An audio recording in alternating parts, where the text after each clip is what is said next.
फिर से तमाशा हो रहा है। नैला कह रही थी कि अजलान उरूज से तलाक का कह रहा है। हस्बुनल्लाह। वो लड़की हामला है, अगर उससे कुछ हो गया। अल्लाह खैर करे। आप खुद अजलान से बात करें कि वो ऐसे ना करे। उन्हें पहले पुरसुकून होने दो, फिर बात करूंगा। या अल्लाह, हम पर रहम फरमा, ये मसले तो खत्म ही नहीं हो पा रहे। इस वक्त अजलान पे दबाव डालना ठीक नहीं। लगता है उनके बीच झगड़ा हुआ है, तो उसने गुस्से में कह दिया होगा ऐसा। अजलान के लिए पागल है उरूज, उसके लिए तो पागल है वो। अगर फिर से कुछ कर लिया उसने। खुदा के वास्ते ऐसी बातें मत करो मरियम। मैं किसी की शिकायत नहीं करना चाहती हूँ, मगर हमारे दुख खत्म ही नहीं होते। तुम फिर शिकायत कर रही हो।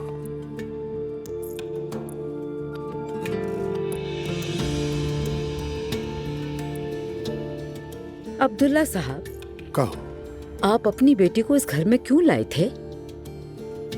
ताकि मैं उसकी देखभाल करूं। वो मेरे अखलाकी इक़दार के मुताबिक पले बड़े, ऐसे ही है ना? हाँ। हाँ, तो फिर आप मेरी से कह दें, कल हम हलीमा आपा के पास जा रहे हैं। आप चाहते हैं कि बच्ची बड़ी हो के स्कर्ट पहने या फिर दीनदार नमाजी बने? बताएं क्या चाहते हैं आप? मरियम, ये कैसी बातें कर रही हो तुम? तो फिर मुझ पर भी कोई एतराज ना करें। आप उसे इतनी अहमियत देना छोड़ दें। मैंने कब और कहाँ अहमियत दी? खुदा के वास्ते फिर मत शुरू हो। तो फिर आप उसे खुद समझाएं, कल वो मेरे साथ हलीमा आपा के पास चलेगी। अगर मैं कुछ कहूँ तो बुरा मानती है वो। ठीक है मरियम बेगम, ठीक है, जैसा तुम चाहो। ठीक है, जैसे ही कोई डेवलपमेंट हो मुझे इन्फॉर्म करना। ओके, मैं वेट करूंगी। बहुत शुक्रिया तुम्हारा। क्या कहा? उसके बाबा के वकील ने मुकदमा दायर किया है, इसीलिए कस्टडी में लिया गया है। उसे कोर्ट में पेश किया जाएगा। लॉयर ज्यादा होपफुल नहीं लग रहा था।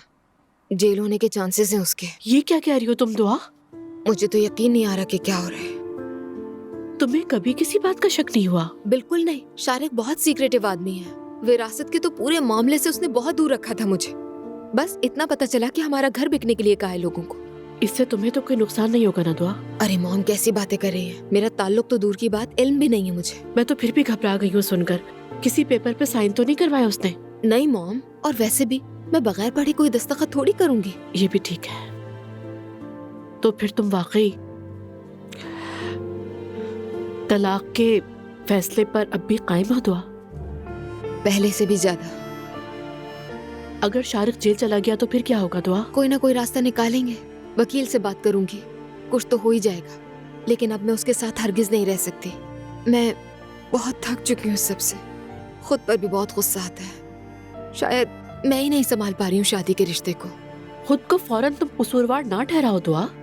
शादी खुशी के लिए की जाती है, लेकिन अगर ना चले तो लोग तलाक भी ले लेते हैं। इसमें कोई ऐसी बड़ी बात नहीं है। तुम अपनी बेटी पर ध्यान दो। शुक्र है कि आप साथ हैं। अगर आप जैसा मेरे पास सहारा ना होता तो यकीन करें मॉम, मैं ये सब कभी फेस ना कर पाती। तुम खुद भी बहुत स्ट्रांग हो दुआ, फिर भी खड़ी हूँ मैं तुम्हारे साथ। अच्छा चले, अब सोते हैं, काफी देर हो गई है। एक बात तुमसे करनी है दुआ मुझे। ये बताओ कि अजलान के लिए तो कोई उलझन नहीं है तुम्हारे दिमाग में? अगर कुछ ऐसा है तो मुझे साफ साफ बता दो। ये अजलान कहाँ से आ गया बीच में? मेरा उससे क्या ताल्लुक? वो बस जवेरिया का बाबा है और कुछ नहीं। वो शादीशुदा है, उसका अपना बच्चा होने वाला है, उसकी बीवी प्रेग्नेंट है। अगर मेरा तलाक लेना आपको इस वजह से डरा रहा है तो आप बिल्कुल मत डरे मॉम। ठीक है, सुन के खुशी हुई। आजमाए हुए को दोबारा नहीं आजमाते।